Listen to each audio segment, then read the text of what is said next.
Yeah, so I want to look at three movies. Well, one of them's a TV series. It's always struck me about Day of the Triffids, 1962. Much later, 2003, 28 Days Later, 2010, The Walking Dead series. Obviously, I saw the Day of the Triffids movie a long time ago. As far as I remember, it's a British movie, certainly set in Britain, but has an American protagonist, which a lot of British movies had to have back in those days or they wouldn't sell.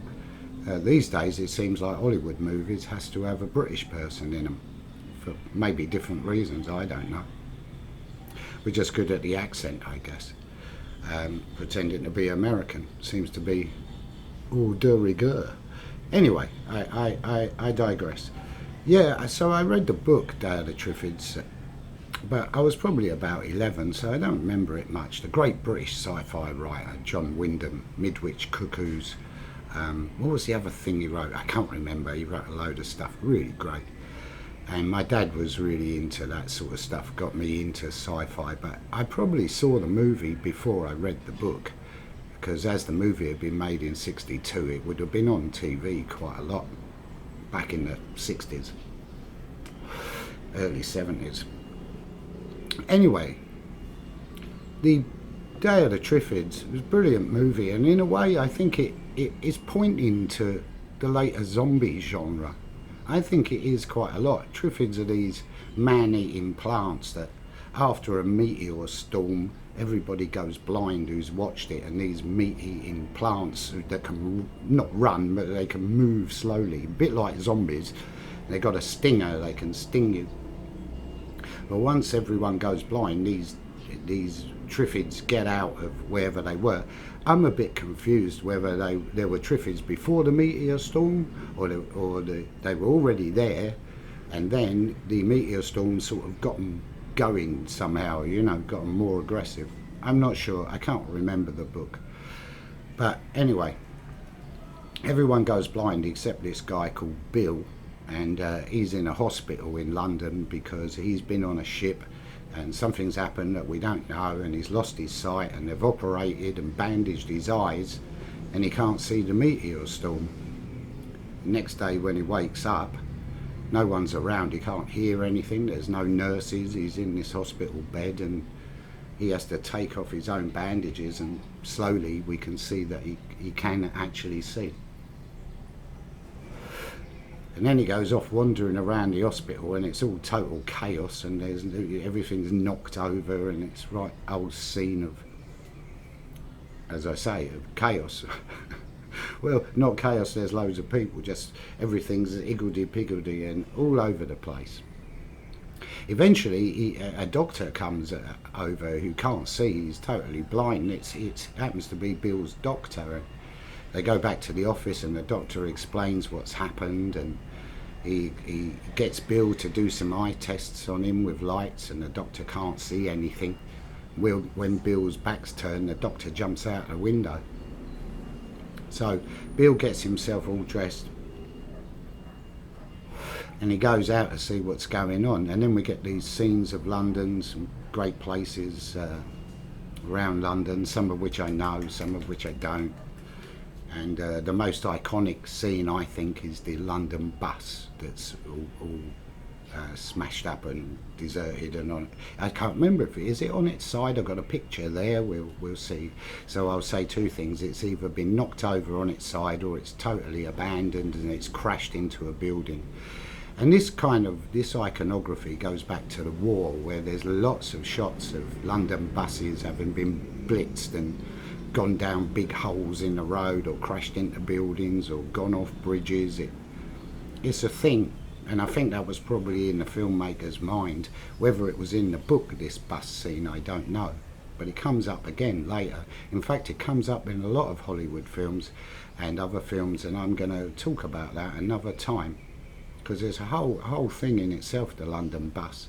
Anyway, very iconic. Everyone knows the London double-decker bus, and he's wandering around, everyone's blind, And he ends up at what looks to me like Victoria Station in London, and all the passengers are stuck in the waiting room and they don't know what's going on because they're all blind. And then a train hurtles into the station and crashes, and everybody piles off. And then he notices a little girl that's been grabbed by a blind guy. She was probably asleep during the meteor storm, so she didn't see it, so she can see him. Bill grabs the girl back off of this guy, and anyway, that's how it all starts. And her and Bill get off together, wander off, and he decides to go to the docks, take her with him because there's no one around, everyone's blind and it's total mayhem going on.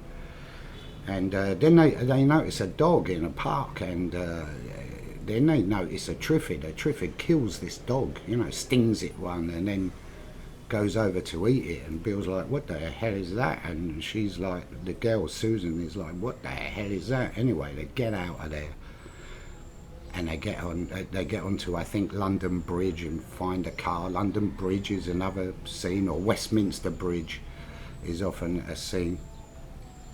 And they take off, and that's where I'm going to leave it. And I think the Danny Boyle and the makers of 28 Days Later in 2003 really start the film in exactly the same way. There's a bird. It's gone nuts. I do live in the jungle, so sometimes it's motorbikes, jungle motorbikes. Sometimes it's birds. A lot of chickens sometimes, but this bird's going absolutely potty at the moment, and I don't know why. Shut up, will you? Sound like a parrot. You're not a parrot, so don't sound like a parrot, will you? Yeah, well, it didn't have a good time there, that bird. Anyway, where was I? So Jim, our protagonist in 28 Days Later, really brilliant movie, which really brought the zombie genre right back to life with the running zombies and all that. There's a little bit of a backstory, I guess, with these animal lib people breaking into a lab, and these chimpanzees have been injected with this bio warfare agent or whatever it is called Rage, and the animal lib people let them out and they get bitten and turn into zombies, and the whole. Anyway, Jim's had some kind of crash on he's not a motorbike messenger, he's a bicycle messenger, which I'm not sure if they still exist. I haven't lived in London for a long time. There was loads of them about in those days. Anyway, he's had some kind of crash. He's in a coma. I don't think it's his eyes that are affected. There's no meteor storm in this, but he's been in a coma, I think, and he wakes up 28 days later after this virus thing has got out. And he wakes up, he's got a drip in his arm, he's in the hospital, very like Bill was in the Day of the Triffids. Very, they're paying homage to it, or homage to Day of the Triffids, I think. And so the same scenario, he pulls the drip out, there's no one around, he wanders off in his hospital gown, and he's a bit groggy and what have you, and it's mayhem and chaos, and the hospital's all messed up and there's stuff everywhere, and he finds some coke in a coke machine. He tries the phone, which I think Bill does in Day of the Triffids. The phones ain't working, there's no one there, so he sets off. I think he's in St Thomas's Hospital in London, that's what it looks like. And there's some great scenes. I mean, how they got these scenes is a whole story in itself, filming very early in the morning, and the whole thing's brilliant. He wanders about around London, going from location to location, which don't always fit together, but anyway, it looks good. Piccadilly Circus, and lo and behold, he walks past a London bus, and I think this one is knocked over. I haven't got all the pictures in front of me. You know, it's on its side, and you get that iconic scene of the London bus again, you know, which is brilliant. And it wanders about, and eventually, the music in this is absolutely tremendous as well. I'm sure everyone's familiar with 28 Days Later. And eventually he gets to Piccadilly Circus, and on there are all these notices, evacuation and missing persons, and he realises everyone's been evacuated and London's completely empty. At one point he's picking up money that's flying around, and it looks like those scenes of Pol Pot in Cambodia. What's the capital? I can't remember the name of the capital now. Phnom Penh, is it? Where there was money flying around everywhere because they Khmer Rouge banned money. I don't know if they're playing on that. So Jim, our protagonist, wanders about, finds out there's a evacuation happened, and he's like, oh my God, and ends up in a church.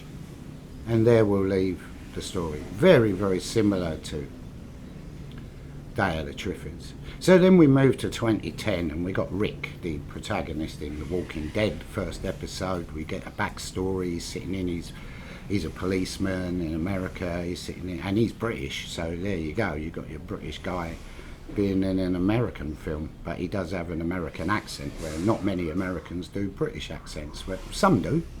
Not Dick Van Dyke, but you know, he went to, oh, blimey, Governor, what's happening there? Up the apples and pears. Oh, I got some hammering and banging now. It's a very noisy country, this. For the jungle, it's kind of weird. So anyway, Rick gets into a gunfight with some hoodlums on the road, and he ends up being shot, basically. He ends up in hospital, and he ends up in a coma, I guess. How long it is till he wakes up, I don't know, but it must be some time.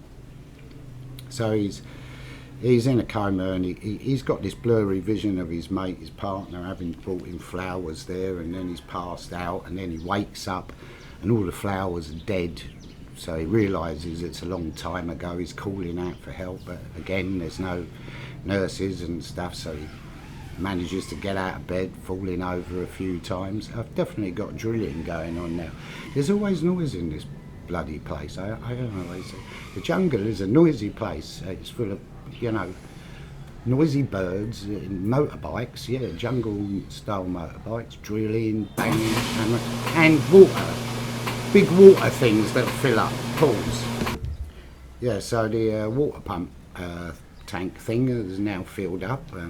That's what this channel's like, man. I can't, every time I change location, it's noisier than the last location, but there you go, it's part of the fun of this channel. Yeah, it's the drilling man again. Anyway, so where were we? So Jim gets out of bed and he wanders about, and yeah, it's a scene of chaos and mayhem in the hospital, and no one's around, and he's, yeah, the bus is over, and oh no, we're finished with that one. Stop. Back to Rick. So Rick gets out of bed and he wanders about, and the hospital's a mess, and the same sort of thing as the other two films, exactly the same, but he does wander down a corridor, and on this door at the end it says, you know, don't open, dead inside, and he's like, what the hell is this? And the door's all bolted up and chained, and this hand comes through. Oh, it's all very creepy. So he gets the fuck out of there, and then he goes down this dark staircase, and he does see a kind of body at one point through a door, and he's like, what the hell is going on here?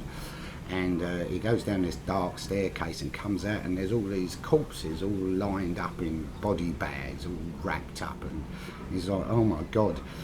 And then he wanders off from there, but there's no London bus. What we got is an American helicopter, a chopper, and a load of old military stuff, not old military stuff, abandoned stuff.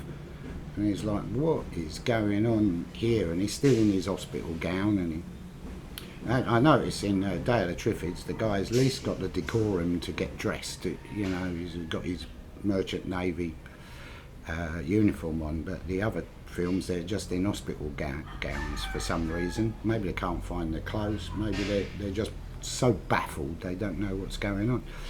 And he walks through this scene of army abandonment, and everything's chaos, and everything's deserted, and he comes across a corpse near a bicycle, and it's crawling, half gone. There's only half a corpse, the top half, and it's alive going on. And he's like, what?